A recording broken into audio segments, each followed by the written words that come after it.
And this is what is most important over everything else that we'll talk about today. This college gives young people a chance at life. It is not just an education, but it is a chance in life. These students are cycle breakers.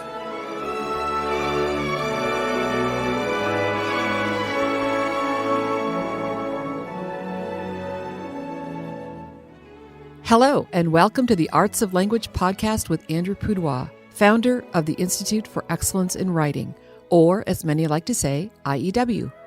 My name is Julie Walker, and I'm honored to serve Andrew and IEW as the Chief Marketing Officer. Our goal is to equip teachers and teaching parents with methods and materials which will aid them in training their students to become confident and competent communicators and thinkers.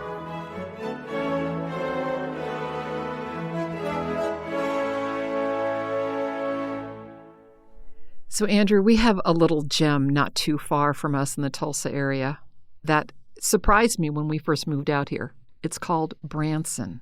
Oh, yes. I didn't want to go to Branson, but then when I did, I thought, wow, this is really a fun place, especially with grandchildren. Yes. Well, and when we lived in Southern California, we lived 3 miles from Disneyland. I know that. So I dislike Disneyland so intensely. Well, and my family loves Disneyland even to this day, and sometimes are willing to spend way too much money to relive childhood memories. But Branson, of course, has their Silver Dollar City, right, which is somewhat like Knott's Berry Farm. Yeah. With that feel, that country feel, that Ozarks feel. And you can go to shows like the Sound and Sight Theater. Which is incredible, yes. And the Petersons, the bluegrass group, they were a homeschool family. Right. And their home base is out of Branson. But you must have some reason for mentioning Branson. Yes. We'll put a link in the show notes where you can get free tickets and attend a timeshare. Yeah, no. I'm totally kidding. No, we're not doing that. But that certainly was the thing back in the day. But my most recent trip to Branson, Andrew, I finally visited a place that I had heard about for years, but never actually got out there because I figured it was way out far from the city of Branson. And what enticed me to finally visit this place was ice cream. Wait a minute, because I know the place you're talking about, College of the Ozarks. Yes, right? And ice cream? They sell the best ice cream right there. And here's what you need to know about this ice cream, Andrew. You would love this. They grow the cows. I mean, what do you call that? They raise the cows. Yeah. They milk the cows. Mm-hmm. They turn the milk and cream into delicious, fresh ice cream, and they serve it all on campus, all done by students. Wow. Well, I had heard that they had some businesses going out there, but I didn't know it would be worth driving there just for ice cream. For ice cream, yes. Now I'll have to put that on my bucket list, is yes. ice cream from College of the Ozarks. Yes, and so my husband and I and some friends of ours, we did just kind of a driving tour through the beautiful campus and overlooked the river. And both of us said we want to send our grandchildren here because, of course, our kids are all grown and don't need to go to college anymore. But then I thought, you know what, we need to talk to some people from College of the Ozarks so that we can share this best kept secret, this little gem that's hidden in the Ozarks.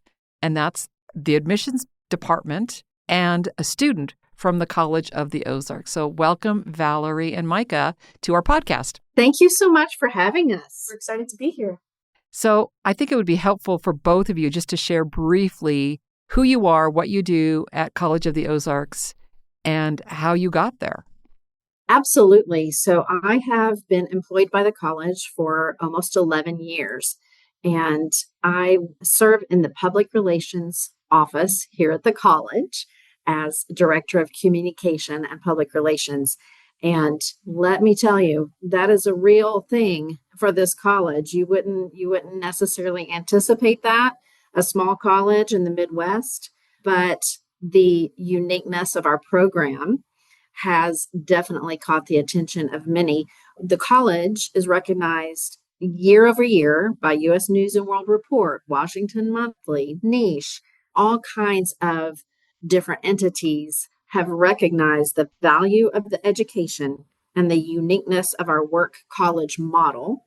We are one of only 9 work colleges in the nation. So describe work college. I know that your tagline is hard work you. Yes, yes, absolutely. Thank you for mentioning that. Yes, the work college model simply means that our students work for their education and they do not pay the cost of tuition out of pocket. They work 15 hours per week and then 2 40-hour work weeks per year. So that could be at Thanksgiving time or at Christmas or one of those weeks right before or after school. So they'll put in a couple of 40-hour work weeks, and that assures them that their tuition is taken care of. Incredible, incredible. And so, Micah, tell us who you are and how you wound up at College of the Ozarks. Yes. Well, I am a senior here at the college. Just started the first semester of my senior year. I am a public relations major, and I have the opportunity to work in the public relations office alongside Valerie, who is my supervisor. So this is my 3rd year working in the public relations office as a public relations major. So I think that is one of the really unique aspects of the work education model that we have here at the college. I get kind of real world experience in the field of study that I'm working towards, which is a huge blessing to me because I feel like that is just a huge resume builder. And I got to College of the Ozarks. I'm actually from Colorado Springs. And we had some family friends who I believe their grandparents maybe had a lake house out in the Branson area. So we'd heard a little bit about College of the Ozarks. And in my college search, in those, kind of upperclassmen years of high school, financial aid was kind of top of mind as far as which college I would choose. And my mom, who is a really master Googler, I would say. She's really good at finding what she needs on the internet. She Googled one day how to send my kid to college for free. And College of the Ozarks was one of the first hits on Google. So she sent me that link and she said, I really think you should look into this. And one thing led to another, and here I am. And it's been one of the best decisions I've made. And these last 3 years have been some of the best years of my life. So I've enjoyed it. I've enjoyed every second of it. So Micah, you've got to tell us, you need to tell us your high school experience because I think our listeners will resonate with what you have to share. Sure. So I did classical conversations. I actually did it from kindergarten all the way through my senior year. I finished with Challenge 4. Challenge 4 was my favorite level. So yeah, I loved the books I got to read. I loved the conversations I got to have with my peers. And I think that it set me up for success in a really unique way going into my college years. So tell us a little bit about how big is the school, number of students, when did it start, who started this thing? Because it's pretty different than almost all other colleges. There must have been a man or a woman with a vision.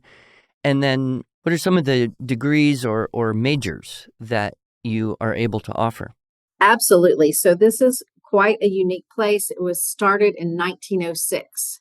And you mentioned maybe having one of these in every state or kind of cloning this model. We get a lot of calls every single year. Our administrators do, and they're very kind to talk with people about the work model. But we started with this model in 1906. Wow. And that is one of the reasons that it's so successful for us. It is literally baked into the cake. It is part of our DNA. It is the way that we started out all those years ago. So it was started by a Presbyterian minister. We are an interdenominational college, so we're not necessarily tied to the Presbyterian, but we are so thankful for Reverend James Forsyth, who really came to this area and saw a need.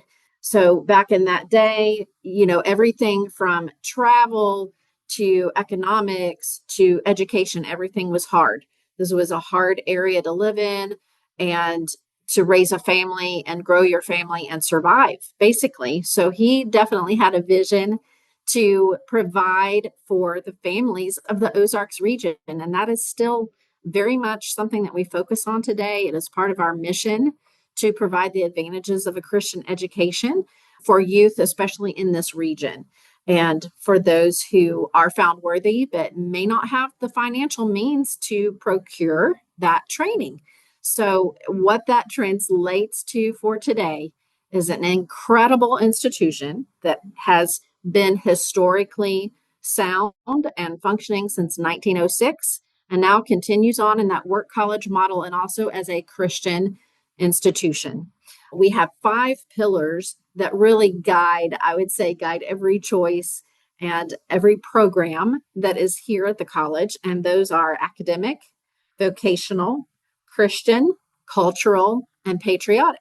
So you can see just right there, right up front. And I know on the website, you see those portrayed pretty quickly, but those are the tenets or the pillars that really guide everyday life here at College of the Ozarks. Sounds quite good. How big is the school? How many students? Sure, we run about 1,500 students and we really keep that very consistent. You're going to see a little bit of fluctuation on that, really just depending on the housing.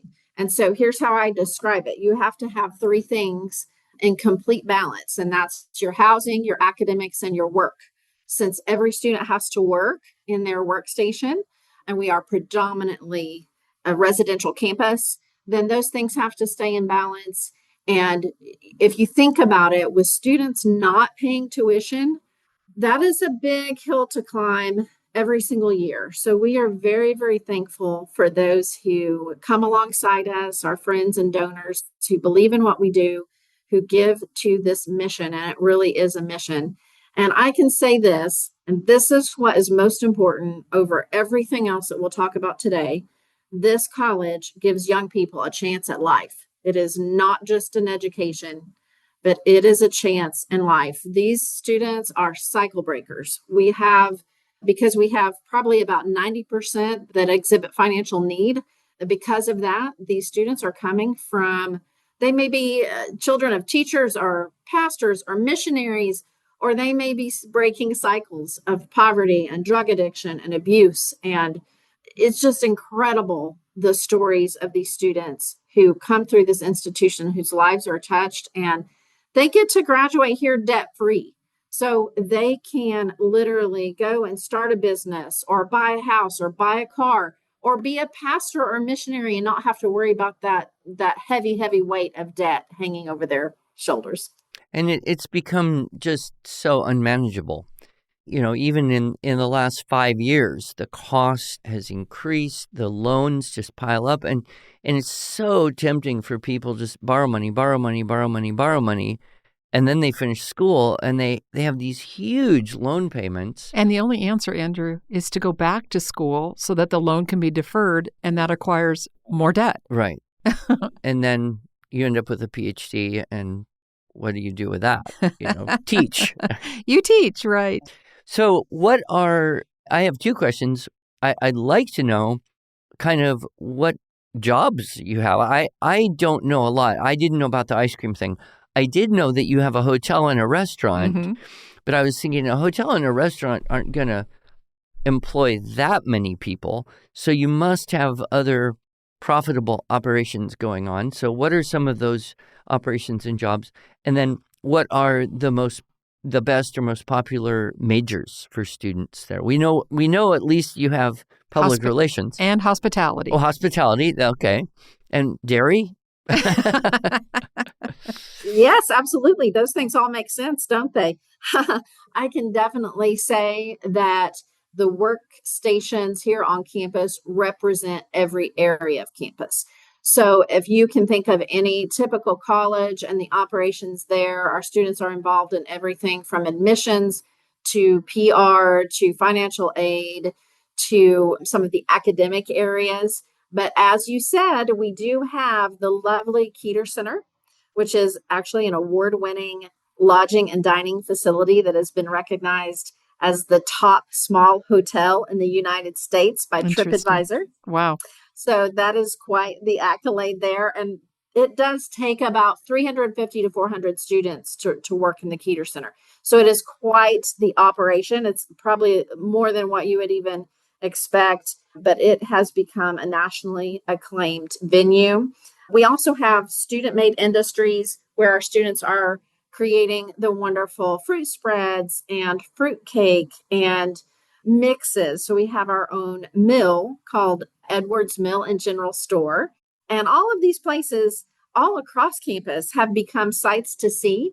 So the visitors to Branson, more than 10 million a year, a good portion of those come and visit us over at College of the Ozarks. So all of our students are in some way greeting those guests and serving those guests all throughout our campus.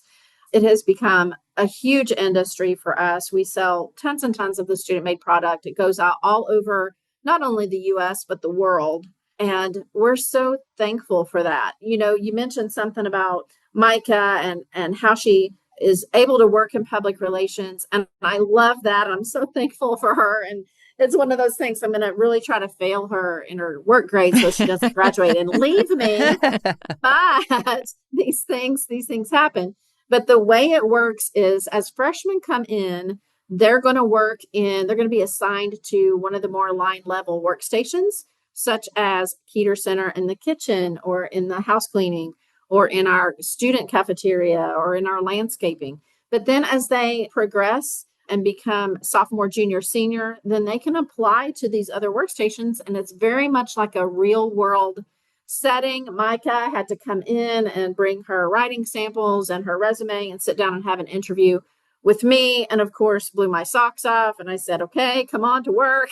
But, Valerie, I just have to insert this, right? If Micah is a student of classical conversations, of course, she took several years of IEW writing. So we're going to take some credit for that. Absolutely. Oh, thumbs up to that. Everything I know about writing, I learned from IEW. There you go. There we go. So, Micah, I would like you to help dispel a myth out there about the inability for students, especially freshmen, to work while they're going to college. Oh, because people think, oh, how could you have a job? You wouldn't have time to be a student. Yeah. Okay, go. Yeah. So college is so worth your time, but I feel like it's also so worth it to have a job at the same time. There actually is a large body of research out there that says that students who are in college who work between, maybe don't quote me on this number, but I believe it's between 12 and 20 hours a week are more successful than their peers who are not working jobs while in college. So, and I think there's a few reasons for that. One being that it forces you to prioritize your time well, to, really make a plan for not just the day to day, but for next week and for next month. How am I going to manage homework today and balance that with, my 5-hour shift that I have later tonight? I think that it cultivates motivated and driven citizens when they graduate college. So I'm so thankful for the opportunity to work even 15 hours, which the fact that 15 hours a week contributes that greatly to my tuition is beyond me. It's such a blessing to be able to balance those two things. But I would say that College of the Ozarks would be a completely different place without the work program. It's a very necessary piece of the education that we're getting here. It reminds me of a joke. Can I tell a quick joke? We always are ready for an Andrew joke. So it's a small town, and this high school graduate goes off to college, and he gets his degree in whatever, psychology. Can't get a job, and so he moves back home, and his father says, well, if you're going to live here, you're going to have to work. And I've talked to Bill at the hardware store, and he's willing to take you on. So you go see him tomorrow. So kid goes, sees Bill at the hardware store, and Bill says, oh, good, glad to see you. Well, here, why don't you take this broom and sweep up the store before we open? And the kid says, sweep the store? I am a college graduate. And Bill says, oh, yeah, I forgot about that. Here, let me show you how. Oh, Ouch. You won't have that problem with Ozark graduates. I want to know, what was the hardest class you took? And what was your favorite class that you took so far? Oh, wow. My favorite class that I've taken so far was actually, I love all of my communications related classes for my major. Those are automatically enjoyable for me as a public relations major. But I have to say that one of my favorite classes was in my sophomore year. I took a class called Western Civilization 2. I didn't have the precursor, Western Civilization 1. Western Civ 2 is, I forget the time frame of it, but it was a different time frame from what Western Civ 1 would be. And I loved that class because we had readings in Western Civ 2 that we were required to annotate weekly and turn in short writing summaries about that document. And there were some questions, some prompts that my professor gave us. And I loved diving into the meat of some of those short stories and documents. It felt very similar to some things that I'd already done in classical conversations. I believe a big part of challenge 1 maybe is annotating American documents. So I felt very well prepared for that and was able to enjoy it. I would say, I mentioned I love all of my communications classes, but those have presented probably the greatest challenges to me just because the world of communications and media is constantly changing. And I feel like I have to be on my toes in those classes in order to learn what's happening right now, what's happened in the past, and how do I preempt maybe or predict what will happen in the future in the world of communications and media. So that's a unique challenge that I feel like the major public relations kind of presents to students who are in that field of study. Good. Well, we got to start wrapping it up, but there are a couple things I noticed here that if you could very briefly mention. I see that your new student orientation is called Character Camp. I like that a lot. I assume it's a little bit like a boot camp, probably not too hard of a hazing. What is the most significant thing about Character Camp that students experience that's different than just going to some college and starting? Sure. So I love Character Camp. Character Camp is very important to me. Character Camp is a very unique student orientation program. The way that it's set up is upperclassmen, so usually juniors and senior students, apply to lead a group, and then the incoming students are assigned to those various groups led by one girl and one guy, upperclassmen. And kind of a fun aspect of Character Camp is that those groups are called families. The upperclassman girl is called a mom, and the upperclassman guy is called a pop. So I've actually served as a Character Camp mom 3 times. After this fall, this was my 3rd time, and it is one of the most rewarding things to serve as a mom, especially after when I came in as a freshman. I went through the exact same program. So Character Camp is unique in that it does orient you to the expectations of the college, the values that we have here, academically, what will be expected of you, character-wise, what will be expected of you. But I think a large part of Character Camp that is unique for students is that from the get-go, you are placed in a community and students feel like they belong somewhere. They feel loved. They feel like there are 2 upperclassmen who not only are leading my group, but they also enjoy spending time with me. And it's actually an 8-day program. So those students come in and they are stuck with that group for 8 days straight. But we do fun things like we have a challenge course, somewhat of an obstacle course, but it's kind of meant to be a team building exercise. And that really bonds your group early on in the week. And then after that, you're able to kind of walk through how are we going to do life together as a campus community? What does that look like? And how do we walk forward in that together? So Character Camp is probably one of the most unique things about College of the Ozarks. And like I said, it's one of my favorite parts of being a student here. Awesome. The last thing I wanted to point out, I see that you have kind of minimum requirements on the ACT or the SAT, but you also accept the CLT, which is the Classic Learning Test. And I'm just really happy because I see what the CLT people are doing, creating a better option to what the College Board has created with their mess. Link in the show notes for CLT. And you can say anything about that. I just wanted listeners to know that you are one of the increasing number of good schools that are able to accept that CLT as an option to the lesser optimal SAT or ACTs. Yes, absolutely. And, I will say that in 2012, the college did a very unique thing, and we reinstated a lower school here. And so we have a laboratory school right on our very campus that's a classical school. So classical Christian education is going on right now at this very moment under the umbrella of College of the Ozarks, and it's called School of the Ozarks. So it's very sought after. We have about 300 students from this area who attend there, but it is fantastic. They are receiving an excellent education. Many of them go on to attend College of the Ozarks. And so in my office, I'm celebrating almost every year, either someone who graduated from School of the Ozarks or who otherwise is classically trained. And it is a blessing. So we are beyond out of time. So, of course, we will put plenty of links in the show notes, including this statement that I think is so amazing. And that's a financial need statement. College of the Ozarks' mission is to provide a Christian education to students with financial need. So 90% of your students have this basically full ride, hard work you scholarship.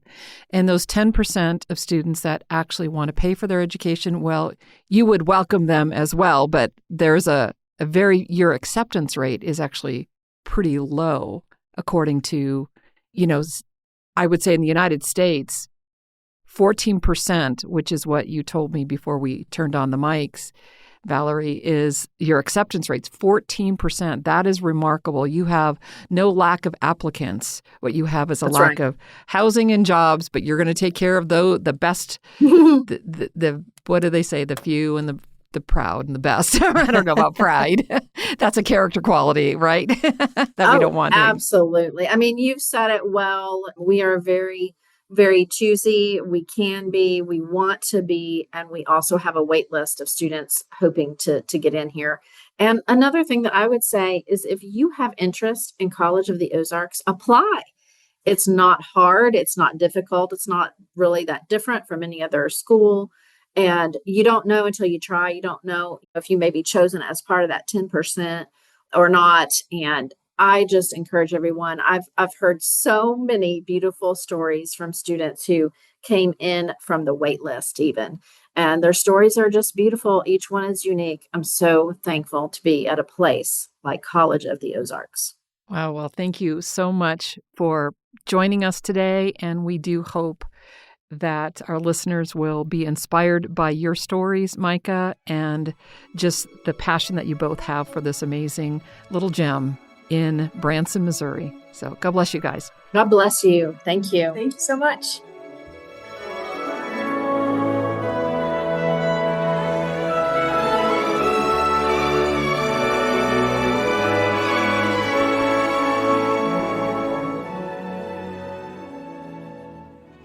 Thanks so much for joining us. If you enjoyed this episode and want to hear more, please subscribe to our podcast in iTunes, Stitcher, or Spotify. Or just visit us each week at iew.com/podcasts. Here you can also find show notes and relevant links from today's broadcast. One last thing, would you mind going to iTunes to rate and review our podcast? This really helps other smart, caring listeners like you find us. Thanks so much.